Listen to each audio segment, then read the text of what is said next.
who I hate? Julian Assange. He's a gigantic prick with his stupid hair and the fact that he hid out in the Ecuadorian embassy for 8 years just to avoid going on trial for rape in Sweden, where one woman said that Assange had committed sexual acts on her without her consent, and another woman said that he raped her as she slept.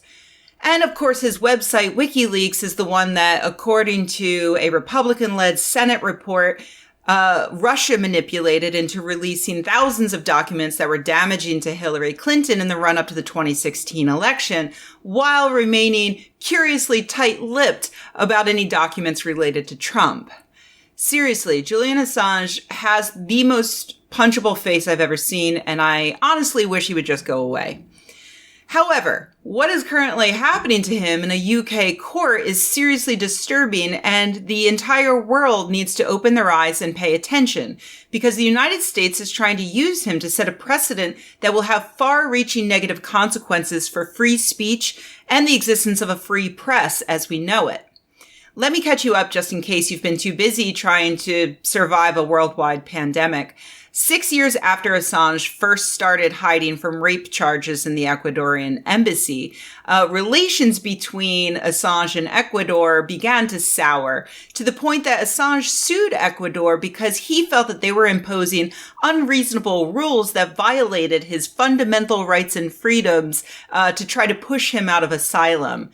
According to the BBC, the judge in the case ruled against him, saying that a requirement to pay for internet use and clean up after his cat did not violate his right to asylum. Great. Another reason not to like him. He never cleans the litter box. Anyway, the final straw between the two of them seemed to occur the following year, in April of 2019, when WikiLeaks tweeted about a corruption investigation into the president of Ecuador. Weirdly, the Ecuadorian president was no longer very interested in protecting Assange, so he invited the Metropolitan Police to come and arrest him for the charge of failing to surrender himself back in 2012 for those rape charges. He was found guilty of that, of course, and sentenced to a year in prison, of which he had to serve 6 months before he would be considered to be let out for good behavior. That then opened the door for the United States to attempt to extradite him for what they saw as crimes he committed way back in 2011. If you'll recall, Assange published some 750,000 documents that Chelsea Manning managed to get while working in intelligence for the U.S. Army in Iraq. That included video of a 2007 Baghdad airstrike in which U.S. soldiers are seen laughing as they slaughter innocent civilians and journalists. The U.S. military responded to that by not opening up an investigation into that matter and instead arresting Chelsea Manning, who spent time in prison before her sentence was eventually commuted by Obama. So she was imprisoned again this year in May for contempt because she refused to testify before a grand jury investigating a potential case against Julian Assange. And that brings us to this month. On September 7th, a trial began in London to determine whether or not the United States could legally extradite Assange back here to try him for his crimes. What are his crimes, you may wonder? Apparently, he enacted a conspiracy to commit computer intrusion because of an allegation that he tried and failed to help Manning use a different username and password to log into the system where she got the documents, because she was afraid that if she used her own username and password, she would be easily caught and then punished. This charge is, to use a legal term, fucked up bullshit.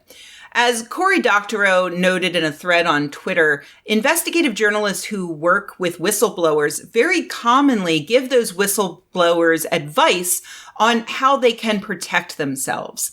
As was made abundantly clear with the way the U.S. government responded to Chelsea Manning, whistleblowers put themselves in harm's way. They're risking their jobs, their freedom, and sometimes even their lives to reveal information that they hope will make the world a better place. Like maybe we can stop the U.S. from committing so many war crimes. In general, even when the United States punishes the whistleblower, the journalists are left alone because presumably we value a free press.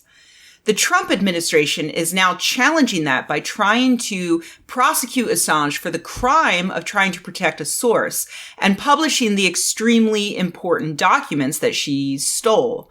The U.S. is arguing that some of those documents contained the names of informants in Iraq and Afghanistan, though the Pentagon has yet to announce a single instance of harm coming to any of those informants because of the leak. Regardless, it still isn't a crime to publish the truth. Or at least it wasn't a crime under past presidents. Apparently, maybe it is now. It's a very dangerous precedent to set, and the Trump administration might be hoping that Assange has no allies left to pay attention to what's happening because he's a terrible person with such a punchable face. To make matters worse, Amnesty International has announced that they have been blocked from observing the trial, something that generally doesn't even happen to them in developing countries run by warlords.